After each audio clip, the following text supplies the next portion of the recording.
Hello students, Gargi tutorial ক্লাসে তোমাদের স্বাগত জানাই। দেখো, আজকে আমার আলোচ্য বিষয় হলো বর্ধমান ইউনিভার্সিটি 4th সেমিস্টার স্টুডেন্টসদের জন্য যারা মেজরে হিস্ট্রি রেখেছো।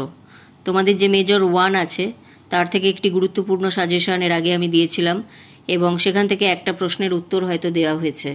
আজকে আমি আরও একটি প্রশ্নের উত্তর দিয়ে দিচ্ছি, সেটা হচ্ছে শশাঙ্কের কৃতিত্ব আলোচনা করো।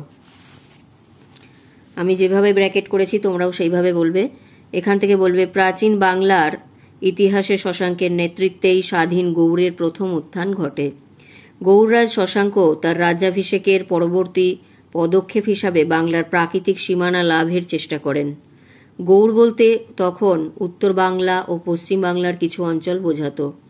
পূর্ব বাংলায় তার রাজনৈতিক অধিকার বিস্তৃত করার কোনো প্রমাণ না পাওয়া গেলেও অনুমান করা হয় বাংলার বাইরে রাজ্য বিস্তার করার আগে তিনি সমগ্র বাংলাদেশে আধিপত্য স্থাপন করেন। মগধ রাজ্য প্রথম থেকেই তার রাজ্যের অন্তর্ভুক্ত ছিল বলে মনে হয়।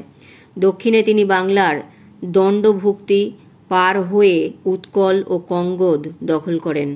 মেদিনীপুরের মহাপ্রতিহার শুভকীর্তি তার বর্ষতা স্বীকার করেন।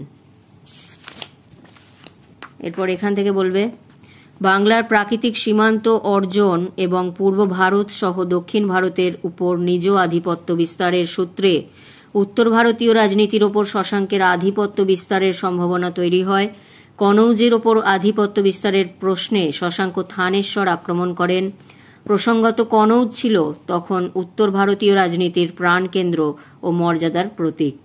কনৌজের মুখৌরি বংশ ও থানেশ্বরের পুষ্যভূতি বংশ পারস্পরিক আত্মীয়তার সূত্রে আবদ্ধ থাকায় উভয় শক্তির বিরুদ্ধে তাকে সংগ্রামে অবতীর্ণ হতে হয়। এরপর এখানে বলবে, থানেশ্বর ও কনৌজের শাসনভার লাভ করে রাজ্যবর্ধনের ভ্রাতা হর্ষবর্ধন শশাঙ্কের বিরুদ্ধে যুদ্ধ ঘোষণা করেন। বাণভট্ট লিখেছেন, কামরূপ রাজ ভাস্কর বর্মন হর্ষের পক্ষে যোগ দেন। বাণভট্ট ও হিউয়েনসাং এই যুদ্ধের ফল সম্পর্কে নীরব। আর্য মঞ্জশ্রী মূলকল্প ও গঞ্জাম লেখ পাঠ করে অনুমান করা যায় হর্ষবর্ধন ও ভাস্কর বর্মনের যৌথ বাহিনী শশাঙ্কের স্বাধীনতা খর্ব করতে পারেনি, বরং বলা যায় শশাঙ্ক তার রাজ্যসীমা ও রাজ্যশক্তি অক্ষুণ্ণ রাখতে সক্ষম হন। এরপর এখানে বলবে লাস্ট, একজন সামান্য শাসক থেকে শশাঙ্ক যে দক্ষতা প্রদর্শন করে একজন সার্বভৌম শাসকে পরিণত হন, ইতিহাসে তা বিরল। রাজ্য জয়ের প্রশ্নে তিনি মুখৌরি বংশকে বিনষ্ট করেন। উত্তর ভারতে হর্ষের একাধিপত্য প্রতিষ্ঠাকে প্রতিরোধে সক্ষম হন। কনৌজ, থানেশ্বর, কামরূপ সমকালীন এই উত্তর ভারতীয় ত্রিশক্তির বিরুদ্ধে তার সাফল্য নিঃসন্দেহে গৌরবজনক। তার পদাঙ্ক অনুসরণ করেই পাল রাজারা বৃহত্তর সাম্রাজ্য গঠনের পথ ধরেন।